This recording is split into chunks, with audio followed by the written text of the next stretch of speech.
O Sessão TST de hoje traz agora os julgamentos da Seção 2 de dissídios individuais do TST, que ocorrem sempre às terças-feiras a partir das 9 horas da manhã. Acompanhe.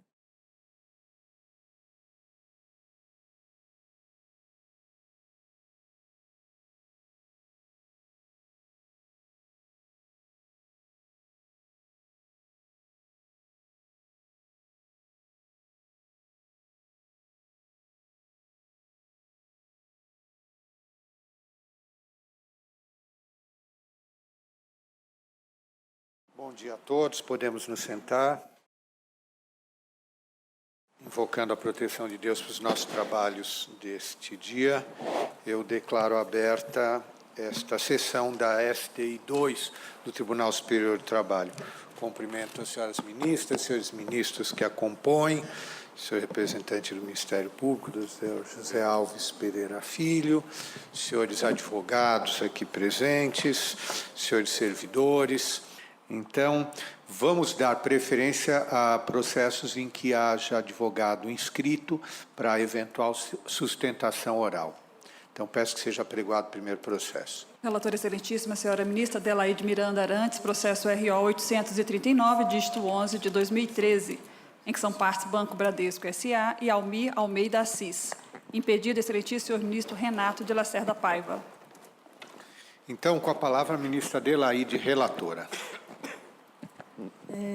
Senhor presidente, trata-se de recurso ordinário, mandado de segurança, tutela antecipada, a hipótese de sentença superveniente e de perda do objeto, ausência de interesse jurídico a ser tutelado diante da ocorrência dos exatos termos da súmula 414, inciso 3, do Tribunal Superior do Trabalho. Eu conheço do recurso ordinário e, no mérito, nego-lhe provimento. Então, doutor Vitor, deseja fazer uso da palavra? Não, perda do objeto confirmada, senhor presidente. Perfeito. É apenas o registro de ambos os advogados. Perfeito. Doutor Maurício também.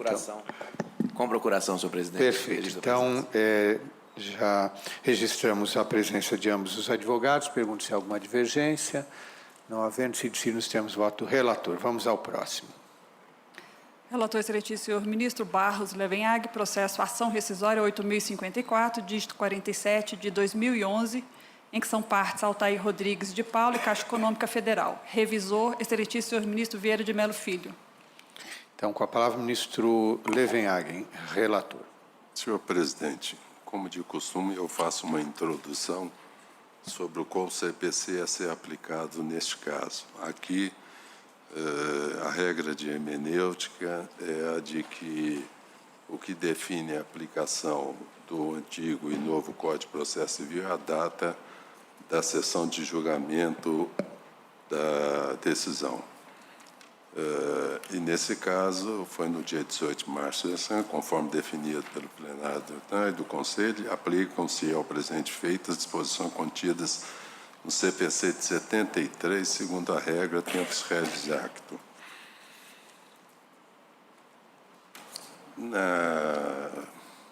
Há uma preliminar que se arguiu sobre o depósito prévio em ação rescisória. Eu estou repelindo, porque o autor ele é detentor dos benefícios da justiça gratuita.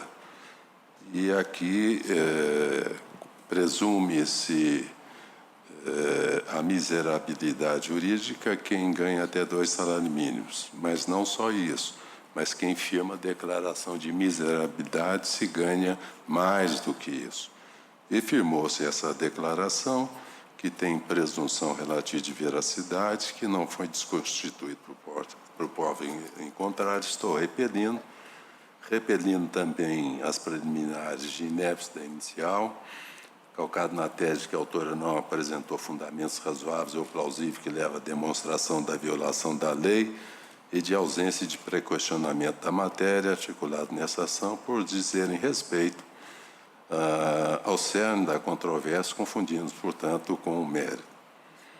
Afastadas as preliminares, eu saliento desde logo que a rescisória está fundada em um erro de fato, está coisa julgada, mas eu assento logo no início, senhor, que a recorrente não objetiva propriamente desconstituir a coisa julgada material, mas sim reabrir a discussão acerca do posicionamento adotado na decisão rescindenda, repropondo a cognição do judiciário o mesmo tema que ali o fora, relacionado à configuração do regime de dedicação exclusiva do advogado empregado, o que confere a rescisória insuspeitada e inadmitida afeição recursal. No sentido da inadmissibilidade da ação rescisória como sucedânea de recursos, já se manifestou o Superior Tribunal de Justiça e essa Corte, conforme se observa das emendas que abaixo transcrevo. A par dessa constatação, que autorizaria de plano a improcedência do pedido, convém reafirmar que o corte rescisório não se viabiliza pela causa de rescindibilidade do inciso 5º do artigo 485 do CPC. Com efeito, não é demais lembrar que a expressão literal disposição de lei, incerta no inciso 5º do artigo 485, não comporta acanhada ilação de se referir unicamente a direito expresso, abrangendo também o princípio de direito subjacente à literalidade do texto legal. É o que se depreende da lição de Ponce de Miranda, para que, em todos os casos em que as justiças decidem contra a lege, desde que existe a regra de lei que se deixou de aplicar, cabe rescisório por violação de dispositivo legal. Por isso é que Odilon Andrade, o secundando, ensina que tal ocorre não só quando o juiz, sem negar a aplicabilidade do preceito de lei, realmente não aplica, ou aplica outro dispositivo previsto para hipótese diferente, mas também quando lhe dá uma interpretação errônea. Mas aqui lembra o autor, com o concurso da Communis Opinione Doctorum, que não basta seja interpretação errônea, sendo preciso que o seja manifestamente, no sentido de não estar apoiado em argumentação digna de consideração. Pois bem, quanto à alegação de ofensa ao artigo 20 da Lei 8.906, verifica-se da referida norma não ter o legislador chegado a definir a hipótese de dedicação exclusiva. Essa conclusão impõe-se mesmo levando-se em conta a definição que lhe foi dada no artigo 12 do Regulamento Geral do Estatuto da Advocação, de se considerar a dedicação exclusiva a jornada de trabalho do advogado empregado que não ultrapasse 40 horas semanais.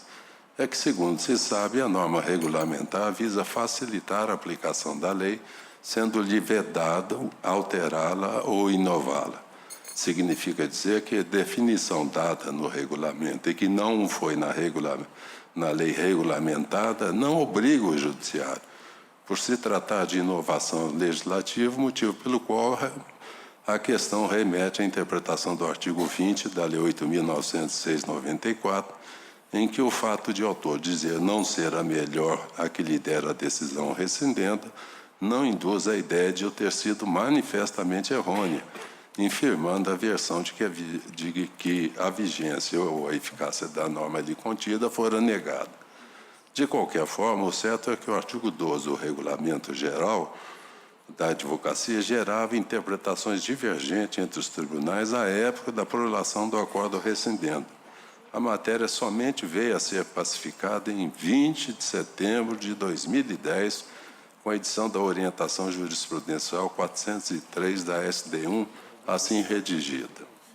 Desse modo, não havendo súmula ou orientação jurisprudencial pacificando o posicionamento sobre o tema em 10 de setembro de 2009, data da prolação do acordo rescindendo, afigura-se inviável a rescisão do julgado por violação do artigo 20 da Lei 8.906, ante o óbice do inciso 2 da súmula 83 do TST, segundo o qual o marco divisor quanto a ser ou não controvertido nos tribunais a interpretação dos dispositivos legais citados na ação rescisória é a data da inclusão na orientação jurisprudencial da matéria discutida. Nesse sentido, trago à colação os seguintes precedentes desta Corte.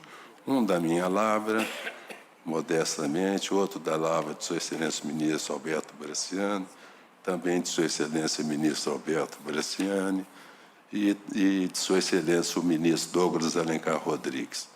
não se divisa tampouco o pretendido corte rescisório por vulneração dos artigos 468 da CLT e 726 da Constituição, invocados ao argumento de acordo rescindendo, alterou o contrato de trabalho quando desconsiderou por completo o disposto em norma coletiva concluído pelo regime de dedicação exclusiva. Isso diante do registro na decisão rescindenda de que ficar evidenciado o regime de dedicação exclusiva, não só pelo fato de o autor ter passado a exercer o cargo de advogado da Caixa Econômica Federal em 1987, isto é, em período anterior à edição da Lei 8.906 de 94, mas também pela habitualidade da jornada de trabalho do autor superior a 8 horas diárias. Inviável, assim, reconhecer-se a violação ao artigo 468, por tratar de alteração unilateral do contrato de trabalho, matéria que, à evidência, não guarda nenhuma pertinência com aquela examinada na decisão rescindenda, referente à existência do regime de dedicação exclusiva do advogado empregado.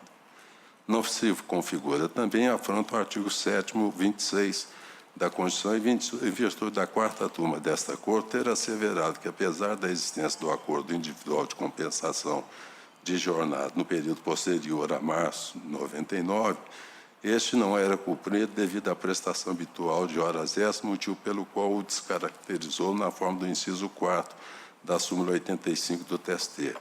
A circunstância de ter havido má avaliação dos elementos dos autos não enseja a reparação por mediação rescisória, na esteira da súmula 410 desta Corte, segundo a qual a ação rescisória calcada em violação de lei não admite reexame de fatos e provas do processo que originou a decisão rescindenda.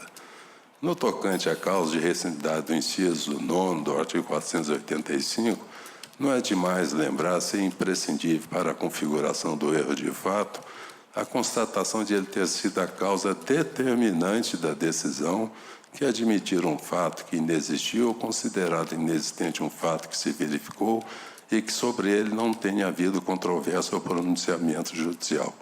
Nessa diretriz é a orientação jurisprudencial número 133 dessa subseção. Percebe-se da fundamentação do acordo rescindendo que a conclusão do colegiado acerca da fixação da jornada de trabalho em 8 horas decorreu do exame do conjunto fático probatório dos autos, dos acordos individuais e coletivos de trabalho e da interpretação da Lei 8.904 em cotejo com o Regulamento Geral do Estatuto da OAB. Tendo havido controvérsia e pronunciamento judicial acerca dos fatos sobre os quais supostamente haveria equívoco de percepção desta Corte, resulta inviável a rescisão pretendida na forma do inciso 9 do artigo 485 do CPC, valendo salientar que a possibilidade de equívoco do colegiado na avaliação das provas induz, no máximo, a ideia de erro de julgamento insuscetível de ser reparado na ação rescisória. Nesse sentido, trago à colação aresta dessa sessão especializada, ministro Alberto Bresciani, ministro Renato Lacerda Paiva, no mais requer o autor de forma data venine, inteligível e sucessivamente na íntegra. Jornada de 6 horas diárias, fato incontroverso, decisão extrarrepetida, violação literal do disposto no artigo 5º, inciso 26 da Constituição Federal, coisa-julgada formal, violação literal do artigo 224 da CLT. Embora tenha o autor alegado julgamento extrapetito relativo à inexistência de qualquer demanda por parte da ré para que fosse alterada a jornada do autor para 8 horas diárias, o certo é que tanto o artigo 5º 36 da Carta Magna quanto o 224 da CLT não guardam pertinência temática com essa alegação. Isso porque, na primeira hipótese, a norma limita-se a dispor sobre o direito adquirido, o ato jurídico perfeito é conjugado, ao passo que, na segunda, cuida apenas da duração normal da jornada de trabalho dos empregados bancários. Com efeito da narração dos fatos, não decorre, logicamente, a conclusão de que houve julgamento extrapetita, muito menos violação à coisa-julgada formal, invocado o argumento de que não houve interposição de recurso quanto ao deferimento das horas extras a partir da 6ª hora trabalhada, pelo que se agiganta, a meu ver, a impertinência da indicação da ofensa ao artigo 5º 36 da Carta Magna. Frise-se que na decisão rescindenda não constou, embora o pudesse, qualquer tese sobre a rigidez da fixação da jornada de trabalho do advogado empregado à sombra dos artigos 5º, 36 da Constituição, tanto que a aplicação da Lei 8.906 aos contratos em curso não foi examinada sob a ótica do desrespeito à coisa julgada, até porque não houve no processo de origem qualquer defesa nesse sentido. Não havendo sequer uma linha sobre a coisa julgada formal, à luz do fato de não ter a Caixa Econômica Federal se resignado com deferimento às horas extras após a sexta diária, não há falar em violação ao 5º 36, tampouco no artigo 224 da CLT. Trago à colação arestos em que figura a própria Caixa Econômica Federal e na qual se discute a mesmíssima matéria. Um do ministro Alberto Bresciani e outro de um outro colega. Em síntese, senhor presidente, eu rejeito as preliminares de extinção do processo sem resolução do mérito por falta de depósito prévio, de inépcia da inicial e de ausência de pré-questionamento, arguízes na contestação e no mérito julgo improcedente a rescisória. Custos pelo autor no importe de 212 e honorários também a cargo do autor, fixado 10% sobre o valor da causa, dispensado, contudo, os respectivos pagamentos por ser beneficiário da justiça gratuita nos termos da Lei 1060. É como voto, senhor presidente. Perfeito. Sendo processo que ainda corre sobre a égide do CPC de 73, ainda temos revisor, né? Então, o ministro Vieira de Mello Filho, como revisor, tem a palavra. Senhor presidente, senhores ministros, Sua Excelência, o eminente relator, de forma analítica, já expressou a sua conclusão quanto ao referido julgamento.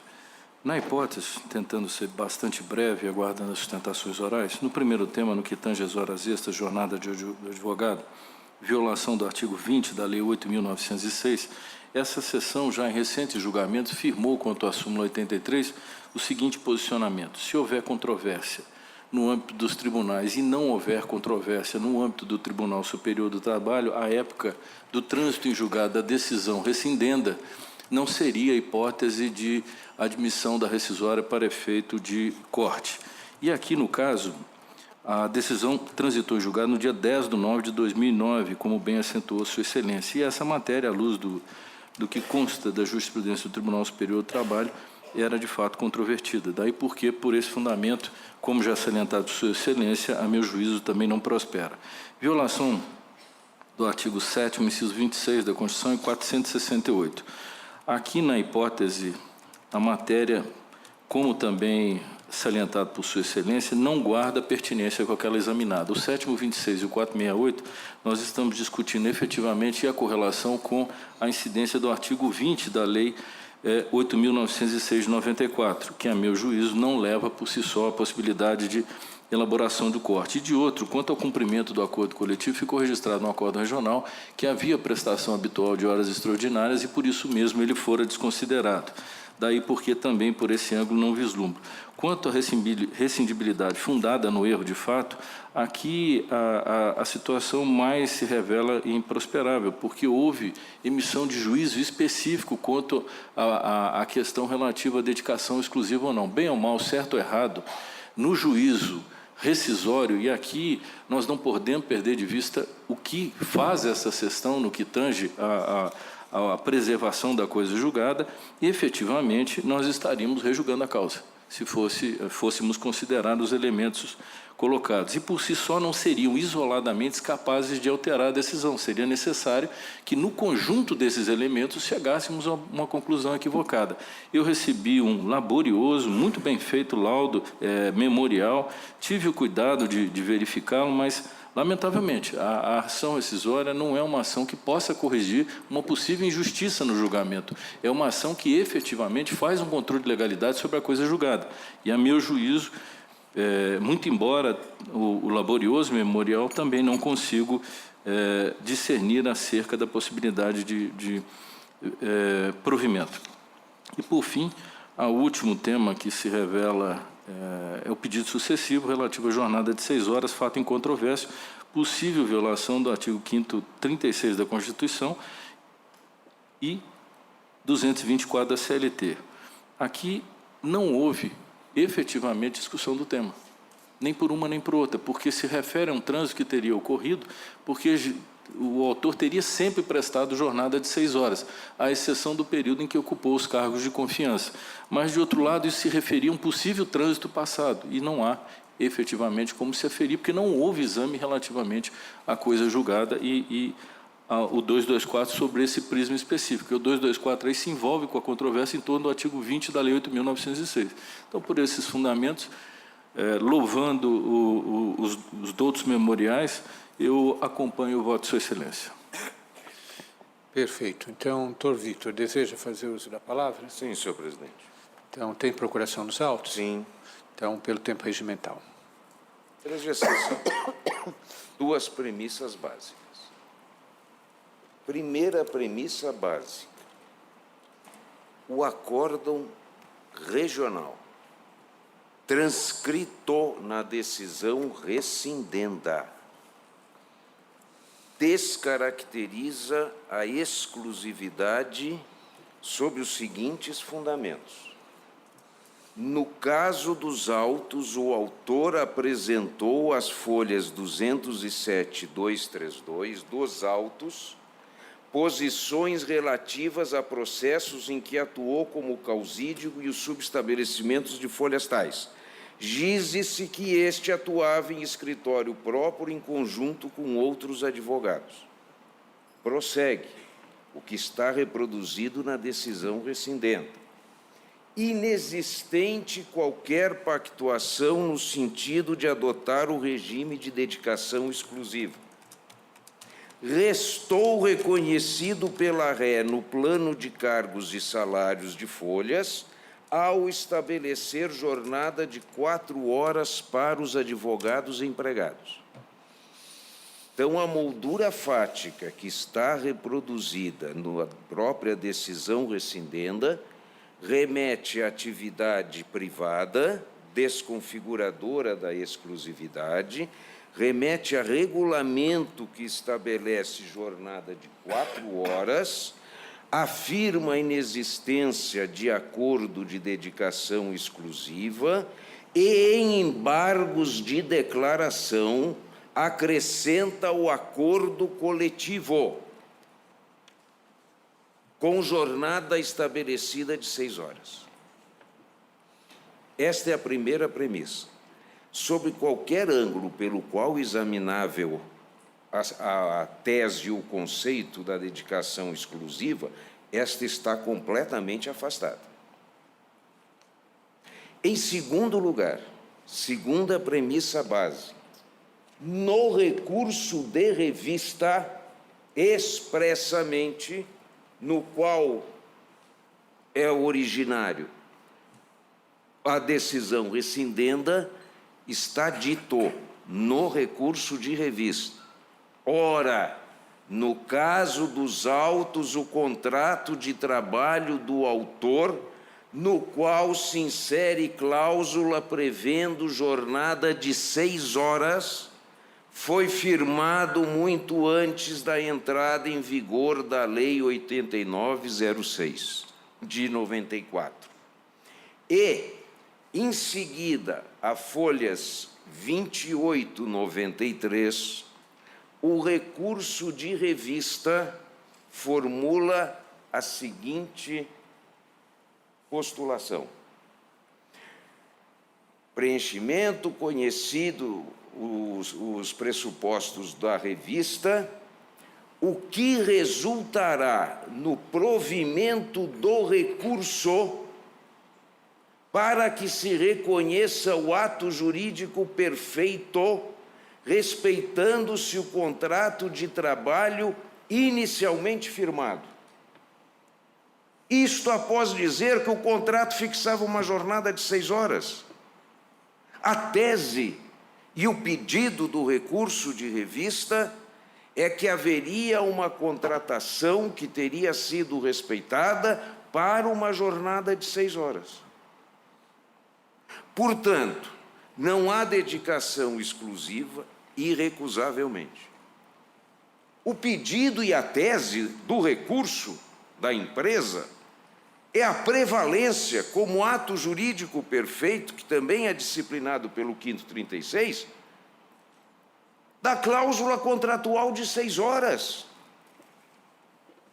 Examinando esta hipótese em que não há exclusividade, em que o recurso afasta a jornada de 6 horas, pede a prevalência da jornada contratual de 6, que reconhece, o acórdão rescindendo, após transcrever estas premissas e admiti-las, envereda por tese jurídica, aplicação ou não da lei específica, aplicável, não há dúvida nenhuma. E, em seguida, afirma, como foi contratado para a jornada de 8 horas, dedicação exclusiva. E não tem direito às horas extras, sequer a 7ª e a 8ª, o que nem a empresa havia pleiteado, questionado ou postulado. Lança-se uma tese jurídica afirmando-se uma exclusividade, que estava descaracterizada probatoriamente pela instância ordinária, a partir de uma circunstância, cláusula contratual de 8 horas, que nem a empresa articulou no seu recurso de revista, porque reconheceu a cláusula prevendo a jornada de 6 horas. O equívoco é manifesto, é óbvio, e emerge a vulneração legal do diploma específico, mas indiscutivelmente. Mas examinemos, egrégia sessão, alguns dos aspectos articulados. A matéria seria interpretativa até determinado momento, e esta uniformização teria sido posterior à prolação da decisão rescindendo. Com estes elementos, na hipótese em que existe a declaração, a análise fática de não exclusividade, em que a própria empresa admite a cláusula de 6 horas, não havia controvérsia. Não foi este o tema uniformizado por este colendo tribunal. O que se discutia era a incidência ou não da Lei 8906 e se a exclusividade estaria configurada ou não a partir da jornada de 8 horas. Se havia contratação para uma jornada de 8 horas, se isto implicaria ou não exclusividade. Não é isto que está se discutindo. Nem a empresa articulou com uma contratação de 8 horas. Ela postula, então, no mínimo, teria que ser a procedência para o reconhecimento de horas extras além da sexta. Com essas particularidades, não houve controvérsia, muito menos significativa, no âmbito deste colendo tribunal. Em relação à ausência de pré-questionamento, vejam vossas excelências que as vulnerações apontadas, elas emergem da própria decisão rescindenda. É a hipótese ressalvada por OJ deste colendo tribunal. O recurso de revista postula a prevalência da cláusula contratual de 6 horas. A decisão rescindenda, julgando o recurso de revista, exclui, inclusive, as horas trabalhadas além da sexta e, portanto, até a 8ª. Portanto, o que não foi objeto de recurso foi deferido. E a vulneração articulada, ela emerge da própria decisão. Salvo engano, é o OJ 118 ou 119, em que a violência emerge da própria decisão. E esta violência está plenamente configurada quando um recurso é julgado para além dos limites autoimpostos pelo próprio recurso. E, finalmente... Doutor Vitor, tem um minuto para concluir, senhor presidente. 1 minuto. É uma hipótese excepcionalíssima, em que é cogitável, sim, o erro de fato. Como diria o escritor francês, cujo nome também já não recordo, no amor e na medicina, nem nunca, nem jamais. Aqui a hipótese perfeitamente, havendo decisão judicial quanto a uma circunstância fática, então não é erro de fato, seria revisão fática, perfeito.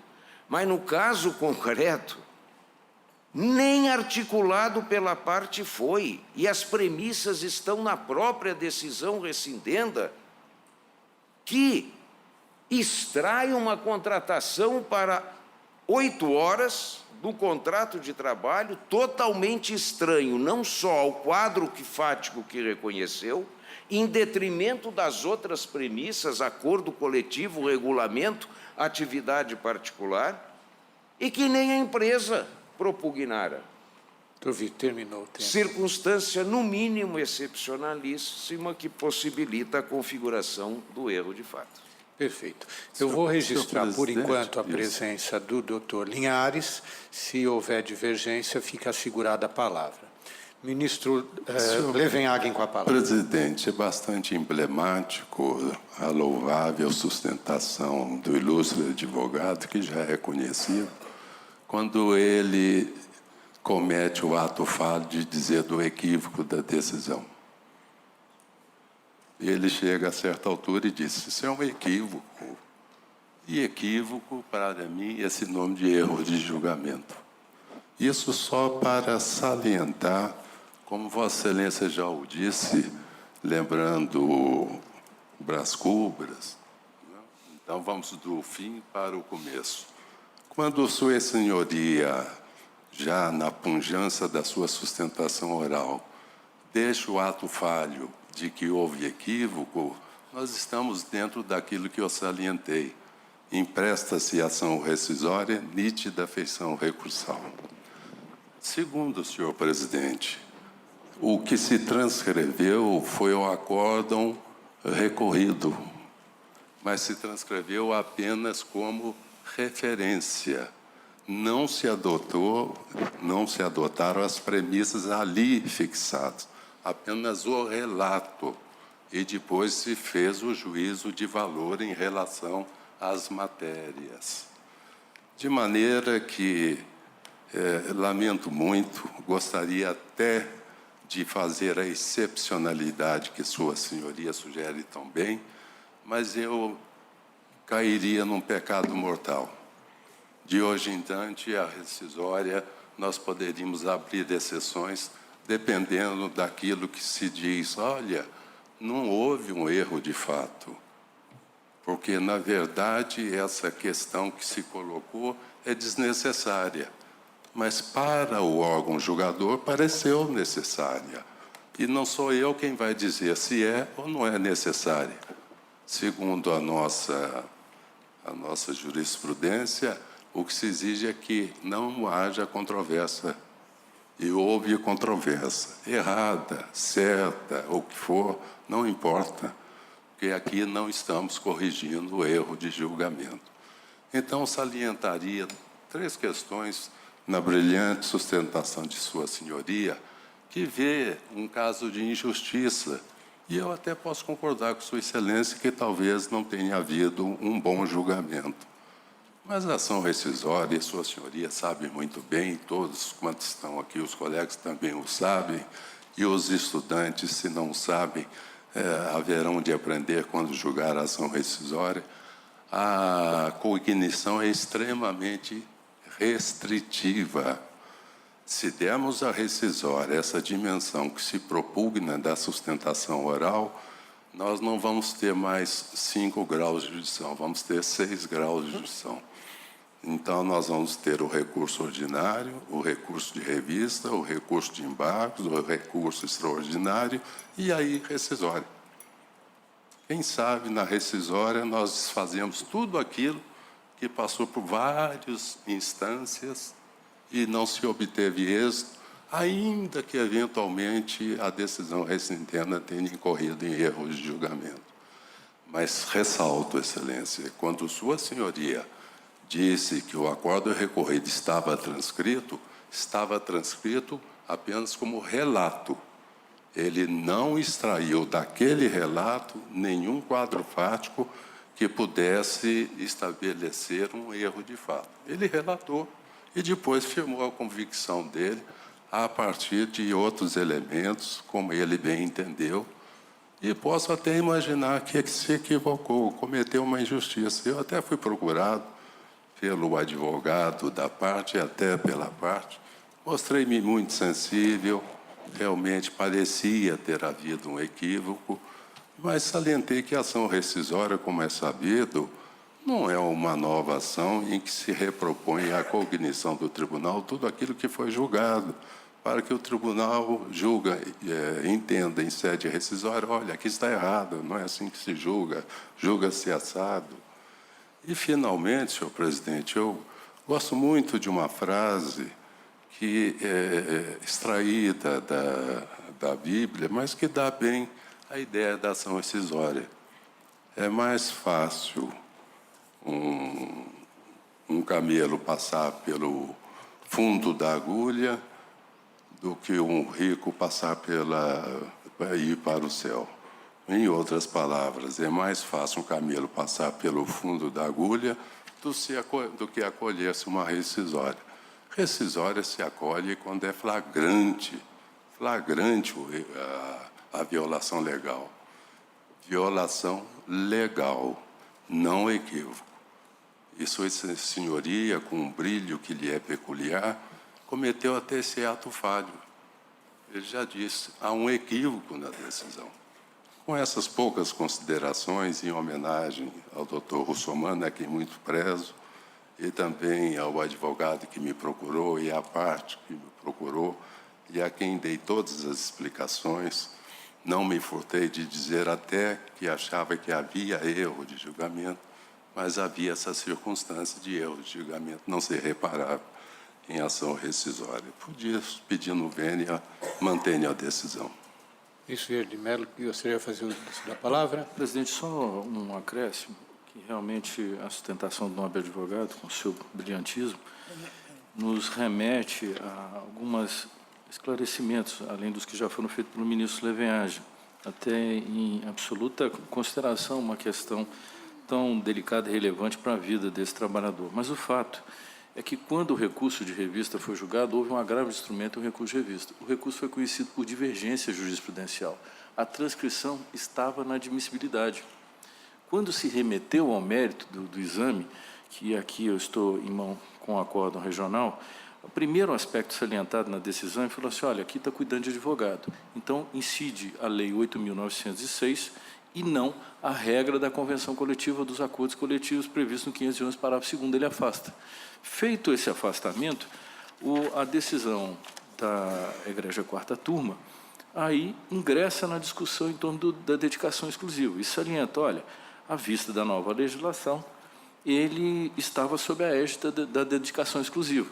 E, de outro lado, alude que, embora tenha admitido em 87, passou a exercer o cargo de advogado, anteriormente à lei, tendo ficado registrado no acórdão, e isso eu extraí do mérito da decisão da turma, que a jornada laboral superava 8 horas. Quando eu trago esse registro para o acórdão, eu passo agora a ter uma necessidade de fazer uma revisão do processo, para chegar à conclusão diversa da que se expressava na admissibilidade do recurso, que ficou na admissibilidade do recurso. E por isso é que eu encontrei, como eminente relator, extrema dificuldade em avançar, porque mais à frente o acórdão regional vem e diz o seguinte, olha, de outro lado, ficou provado que havia um acordo individual de compensação de jornada que se trabalhava. Então, é aquela hipótese, ou nós partimos para um rejulgamento, ou nós não acolhemos a rescisória. É aquele dilema, não tem como passar entre as duas, não tem ponte entre esses dois extremos. Ou se rejulga, ou se julga improcedente, porque o registro prestação, além da oitava, registro no mérito da decisão. Daí porque todos esses aspectos, muito embora sempre a brilhante sustentação do Dr. Vitor, realmente o memorial que trouxeram de forma bastante alentada e minucioso, a meu juízo, não havia como se fugir desses dois extremos. Perfeito. Pergunto se há alguma divergência. Só, então, para concluir, já que estamos aqui com vários alunos assistindo, como muito bem colocou o ministro Levenhag e o ministro Vieira de Mello, a ação rescisória só para casos de anomalias sérias na forma de julgamento. Quando há eventual injustiça, o que se tem é uma opção de solução eventualmente equivocada, como bem lembrou o ministro Levenhagen. E no caso concreto, quer dizer, o que mais está se discutindo aqui é a via do erro de fato. E o erro de fato só ocorre para efeito de ação rescisória quando se faz uma afirmação categórica, por exemplo, a dedicação era exclusiva, a jornada era de 8 horas, sem se dar fundamento nenhum, e que é contrária aos autos. Aqui se discutiu, é de 8 horas porque havia um acordo de compensação, era dedicação exclusiva por isso, já não é o erro de fato. O erro de fato é aquele em que, feita a afirmação categórica, ela não condiz com os fatos da causa, com algum documento. Por exemplo, o empregado era concursado, ou melhor, o empregado não era concursado, e aparece lá, tem um documento que mostra que ele era concursado. Isso é o erro de fato típico. O resto é erro na interpretação e no exame dos fatos. E isso, como lembrou o ministro Vieira de Mello Filho, também não é possível o rejulgamento. Então, também por essas razões, pedindo vênia ao doutor Vitor, que tão bem sustentou, eu acompanho o relator e o revisor. E proclamo que, por unanimidade, se decidiu nos termos do voto de Sua Excelência, o relator. Vamos ao próximo. Relatora excelentíssima, senhora ministra Adelaide Miranda Arantes, processo RO 229, dígito 88, de 2015, em que são partes Equatorial Energia S.A. e outro, e Fernando de Souza Cunha Filho. Então, com a palavra, ilustre relatora, a ministra Adelaide. Senhor presidente, eu examino primeiramente a preliminar de nulidade do acórdão recorrido por negativa de prestação jurisdicional e saliento que desnecessária essa análise em razão da ampla devolutividade que é conferida a essa modalidade recursal, de acordo com o artigo 1013, parágrafo 1º do Código de Processo Civil de 2015. Rejeito a preliminar. Quanto ao tema execução provisória, substituição da penhora em dinheiro por apólice de seguro garantia judicial, a apólice de seguro garantia judicial equivale a dinheiro para efeito da gradação dos bens penhoráveis previsto no artigo 835 do Código de Processo Civil de 2015, correspondente ao artigo 655 do Código de Processo Civil de 1973. Isto consoante a orientação jurisprudencial 59 desta SDI 2. E na hipótese sob análise, constata-se ofensa ao direito líquido e certo do impetrante a aplicação do disposto no artigo 805 do Código de Processo Civil de 2015, tendo em vista que a carta de fiança indicada à penhora, apesar de constar prazo determinado, se mostrou eficaz à garantia da execução.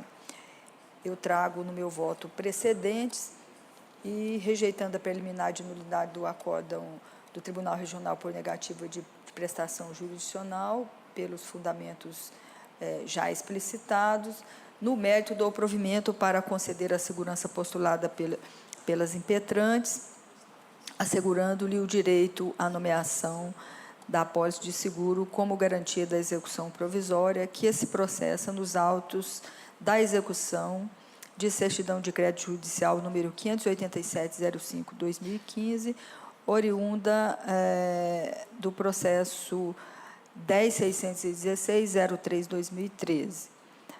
Determino ainda se oficie com urgência à autoridade coatora e ao presidente do Tribunal Regional do Trabalho da 8ª Região, cientificando-os do inteiro teor desta decisão. É o meu voto, senhor presidente. Perfeito. Doutora Vivian, só o registro, né, da presença ali é favorável? Sim, excelência, bom dia. Com procuração nos autos, não havendo divergência, apenas o registro. Está ótimo. Obrigada. Então, feito o registro, pergunta se há divergência. Não havendo, se decide, nós temos votos da relatora. Vamos ao próximo. Excelentíssimo senhor ministro Barros Levenhag, processo RO 7.964, dígito 19 de 2010, em que são partes Márcio Saad Tanus e Telefônica Brasil e outra. Então, com a palavra, o ilustre relator, ministro Levenhag. Senhor presidente, ressalto inicialmente, como costumeiramente faço aqui, a precedência do CPC de 73 em detrimento do 2015, segundo a regra tempus regi acta, o que significa dizer que é uma ação rescisória, é um recurso ordinário, uma ação rescisória que tramitou pelo do Código 73. Causa de rescindibilidade do artigo 485, inciso 6 do CPC de 73, não configuração. Infere-se tanto da inicial quanto das razões recursais que a parte não objetiva propriamente a desconstituir a coadjugada material, mas sim reabrir a discussão. Aliás, isso, me desculpe, senhor presidente e colegas, tem sido frequente aqui na SDI 2. Se tem usado com muita frequência, normalmente, esse pequeno desvio no entendimento da rescisória, de vir a rescisória para repropor a cognição do judiciário aquilo que já foi decidido. E a rescisória não se presta a isso. Adotado na decisão, repropondo a cognição do judiciário o mesmo tema que ali o fora, relacionado ao pedido de indenização por danos morais e materiais decorrentes de acidente de trabalho, o que confere à rescisória insuspeitada e inadmitida feição recursal. A par dessa constatação que autorizaria de plano a improcedência do pedido, convém registrar que o corte rescisório efetivamente não se viabiliza pela causa de rescindibilidade do inciso 6º, artigo 485 do CPC de 73. Com efeito, Sérgio Riz ensina serem 3 os requisitos para a configuração da prova falsa. A arguição deve ter por objeto um dos meios de prova no qual há desconformidade entre o ocorrido e o que foi provado. A demonstração da falsidade deve ser feita mediante sentença criminal ou civil, transitada em julgado ou no próprio processo da ação rescisória e, por fim, que o fato demonstrado pela prova falsa haja sido causa da conclusão da decisão rescindendo. Conquanto insiste o recorrente na versão de que teria comprovado a falsidade ideológica do laudo pericial, é fácil inferir que toda a argumentação expendida na inicial e nas razões em exame não está direcionada a eventual vício do referido documento, mas sim às próprias conclusões do expert na ação originária, indicativas da inexistência de nexo de causalidade entre as atividades envolvidas pelo trabalhador e a doença que o acometera. Desse modo, avulta convicção sobre o acerto do acordo recorrido ao consignar que, abro aspas, apesar de ter o autor fundamentado seu pedido em prova falsa não configurada, a pretensão deste é de reinaugurar a instrução processual utilizando-se indevidamente da via rescisória como sucedâneo recursal. A propósito, convém reafirmar que a ação rescisória destina-se à desconstituição da conjugada material, mediante configuração de uma das hipóteses de rescindibilidade indicadas no artigo 485 do CPC, e não a reparação de erro de julgamento em que teria incorrido a decisão rescindenda. Com essas rápidas considerações, senhor presidente, se for necessário, eu faço a leitura do voto, nego o provimento ao recurso ordinário. Doutora Maria Clara, a decisão lhe é favorável? Faço registro da presidência. Registro, se não houver divergência, registro com procuração nos autos, Perfeito. excelência. Então, feito o registro, pergunto se há divergência. Não havendo, se decide, nós temos voto relator. Vamos ao próximo. Relator excelentíssimo senhor ministro Vieira de Mello Filho, processo RO 10.701, dígito 89 de 2015, em que são partes Usinas Siderúrgicas de Minas Gerais, S.A., e Ministério Público do Trabalho da Terceira Região. Então, com a palavra, ilustre relator, ministro Vieira de Mello Filho. Senhor presidente e senhores ministros, os Minas impetrou mandado de segurança contra a decisão do juiz da 4ª Vara de Coronel Fabriciano relativa à ação civil pública proposta pelo Ministério Público do Trabalho, nos autos do processo 10.195/16/2015. A proferida decisão monocrática indeferindo o mandado de segurança, a impetrante interpôs agravo regimental cujo provimento foi negado. A impetrante, então, interpõe o presente recurso ordinário para esta Corte, merecendo contrariedade do Ministério Público ao relatório. Estou conhecendo do recurso ordinário em mandado de segurança pelos requisitos extrínsecos. O tema diz respeito à exposição dos trabalhadores ao benzeno, medidas protetivas, deferimento de pedido de antecipação dos efeitos da tutela requerido pelo Ministério Público do Trabalho e deferido e mantido pelo Tribunal. Ausência de direito líquido e certo, necessidade de prova pré-constituída. Em síntese, os Minas sustenta que as inúmeras medidas determinadas pelo juiz de primeiro grau e concedidas pelo Tribunal Regional do Trabalho, que, na verdade, referem-se quase todas elas às normas protetivas, estariam, alguma delas, superadas, porque já teriam sido atendidas, inclusive havendo um termo de suspensão ajustado com o Ministério do Trabalho. E, de outro lado, que esse documento que embasou o próprio deferimento teria sido realizado há mais de 2 anos e, por isso mesmo, não seria o caso de concessão da tutela antecipada. O Tribunal Regional salientou de forma bastante evidente que a suposta ofensa ao direito líquido e certo da impetrante se encontra devidamente fundamentada e atrelada ao convencimento de verossimilhança da alegação.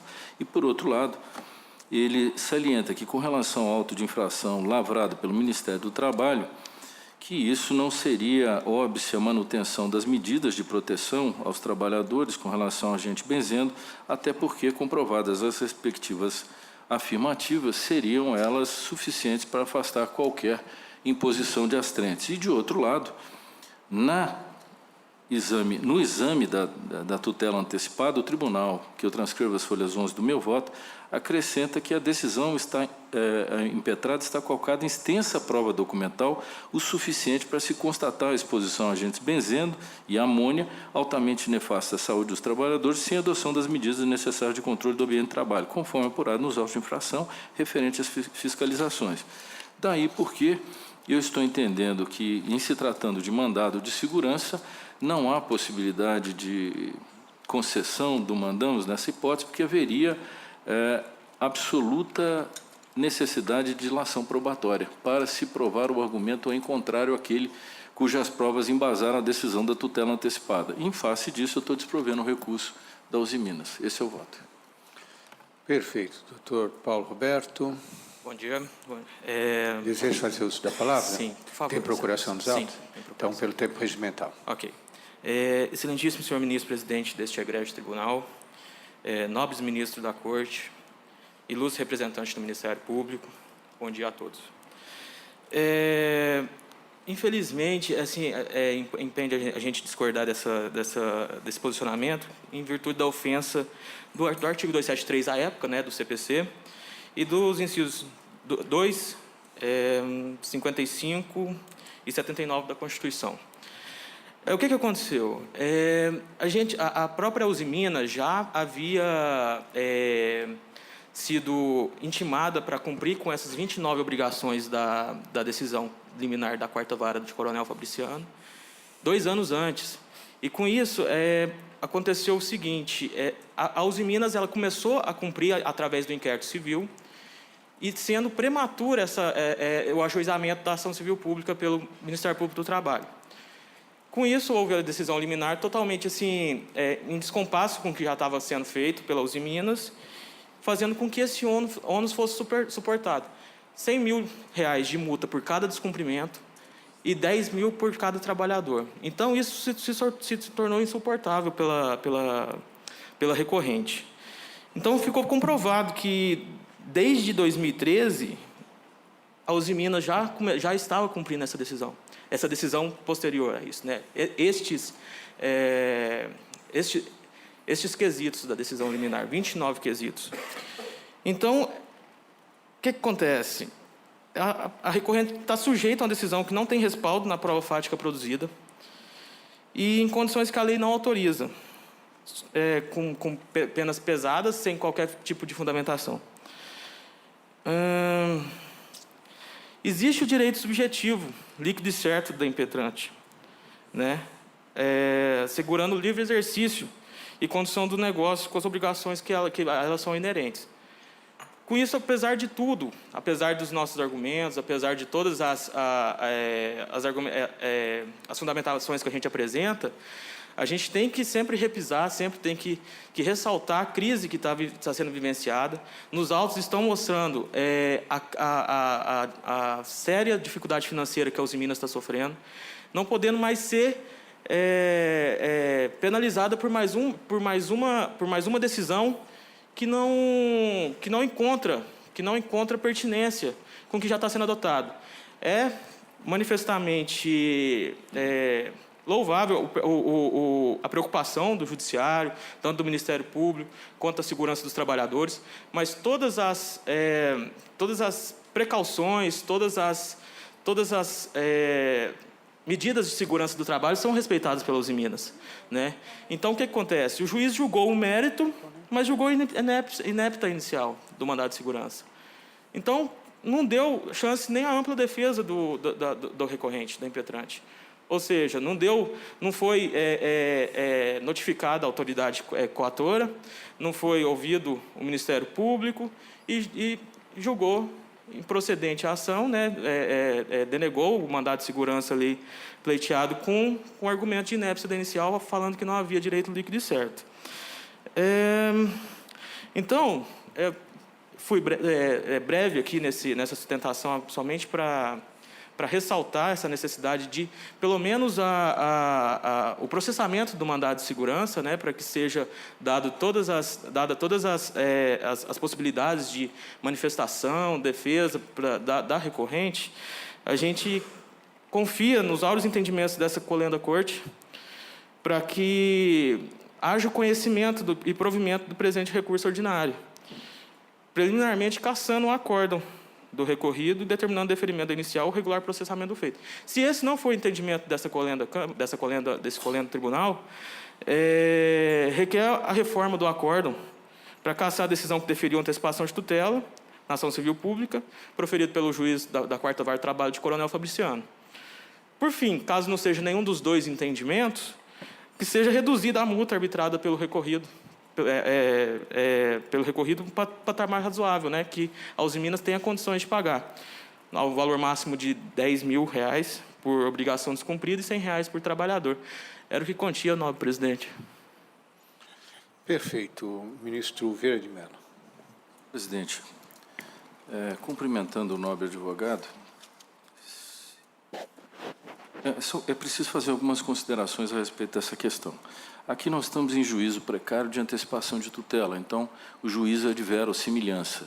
Não é um juízo de prova inequívoca em face de dilação probatória e incognição exauriente. É apenas um juízo precário. E o que diz a decisão regional? A decisão regional diz que um vasto material probatório lastreou a concessão da referida tutela e, com isso, negou provimento ao agravo regimental. Um vasto material probatório. Não houve, em princípio, prova pré-constituída que descaracterizasse aquilo que fora determinado.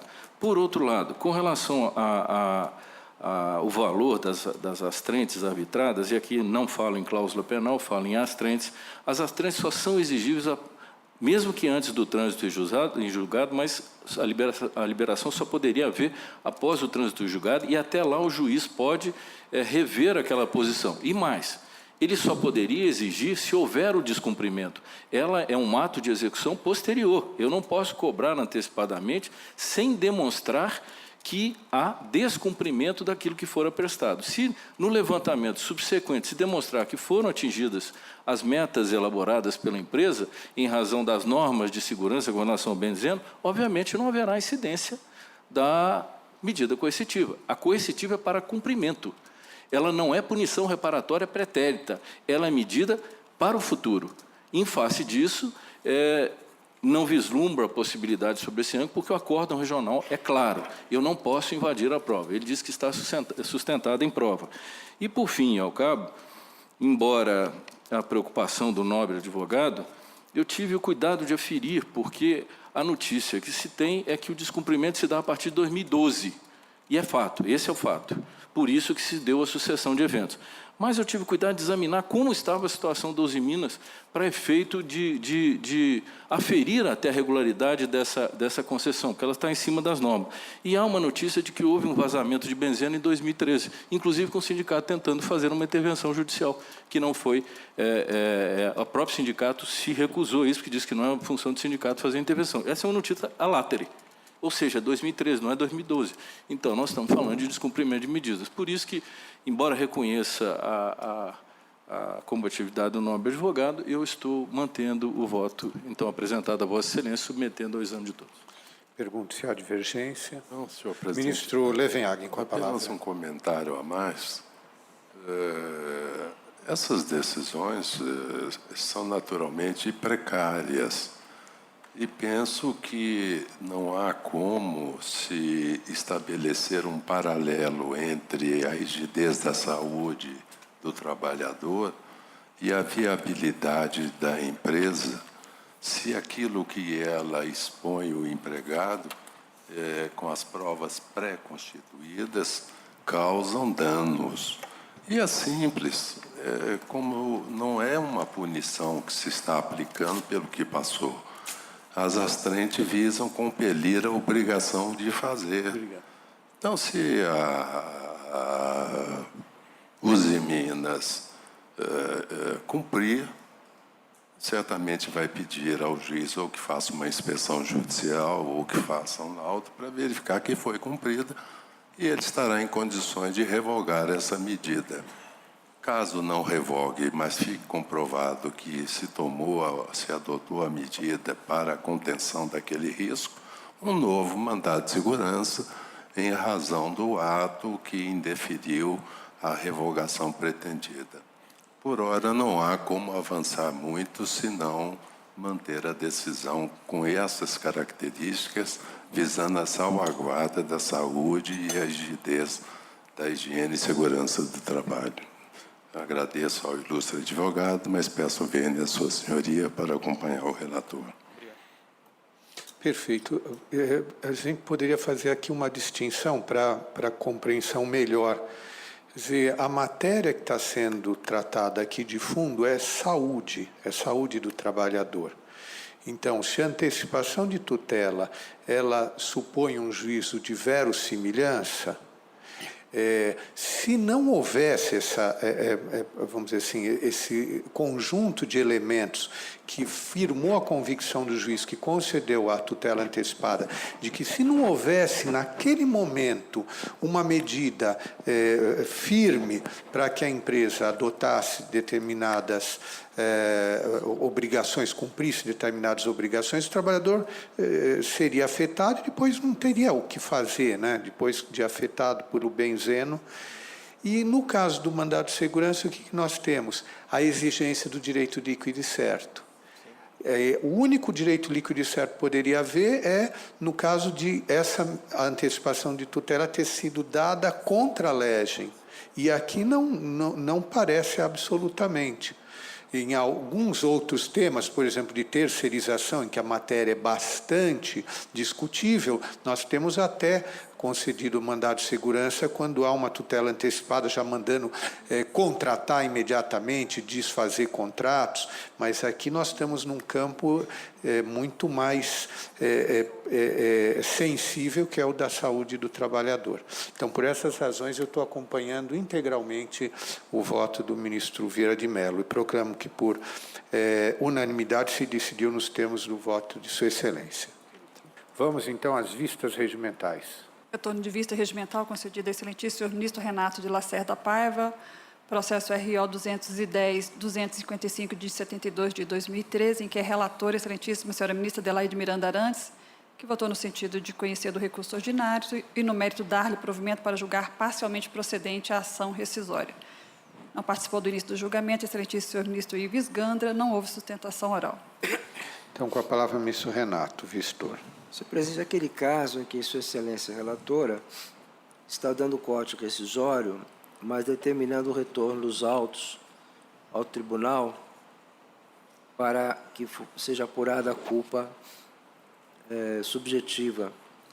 Eu, respeitosamente, em se tratando de ação rescisória, eu votaria no sentido de prover o recurso ordinário para julgar procedente a ação rescisória, com foco no artigo 485, do CPC, 73, ante a ofensa literal do artigo 71, parágrafo 1º da Lei 8.666 de 93, a fim de juízo rescindente, desconstituir a sentença proferida na reclamação trabalhista, no que tange ao tópico responsabilidade subsidiária, e juízo rescisório excluir a responsabilidade subsidiária do Estado do Rio Grande do Norte pelos créditos reconhecidos em favor da reclamante. Essa é a minha divergência. Perfeito. Ministra Adelaide. Ministro Levenhague, Vossa Excelência quer. Ministro Levenhague, com a palavra. Já em recurso de revista, embora uma ou outra turma do TST tenha adotado essa solução, que, a meu ver, não é correta, porque não se pode reabrir a instrução para dar uma outra oportunidade à parte de fazer prova, porque já está estabilizada a lide, e aí, pela prova ali colhida, ele tem que fazer o juízo. Agora, em ação rescisória, com trânsito em julgado, eu mandar abrir a instrução para fazer prova, eu estou quebrando a paridade que deve existir entre os litigantes. A prova já foi feita. Sua Excelência entendeu que ela viola o 71, parágrafo 2º. E a consequência é essa que o ministro Renato sugeriu, que me parece correta.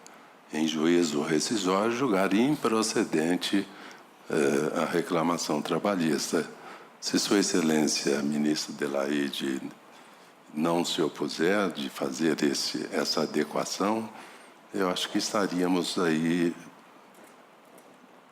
dentro do que é a ação rescisória, né? Eu acho que todos se lembram, pelo menos quem participava da SDI1, quando estava já ainda estava o ministro Horácio, que era a tese dele, e era a tese dele e a tese do ministro Aloísio. Um achava que podia mandar para a primeira instância, daqui direto para a primeira instância, e o outro mandar para o regional para reanalisar nesses casos em que não houve pronunciamento da questão da culpa, era a aplicação da 331, responsabilidade objetiva. Presunção automática ou presunção. Então, mas nenhuma dessas teses vingou.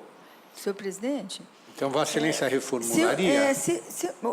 Eu peço venha ao ministro Renato, eu adotaria expressamente o voto de Vossa Excelência, muito bem fundamentado, e peço notas degravadas para fazer a adaptação do meu voto. Então, seria no sentido de dar provimento para... em juízo rescindente, cassar a decisão rescindente. Entender violado 71 e juízo rescisório julgar improcedente. Então, assim se decide a unanimidade, com notas taquigráficas à ministra Adelaide para fazer a adequação do voto, aquele já externado pelo ministro Renato e também pelo ministro Barros Levenhague. Seria, senhor presidente, para excluir a responsabilidade subsidiária do Estado do Rio Grande do Norte. Perfeito. Então, excluindo a responsabilidade subsidiária do Estado.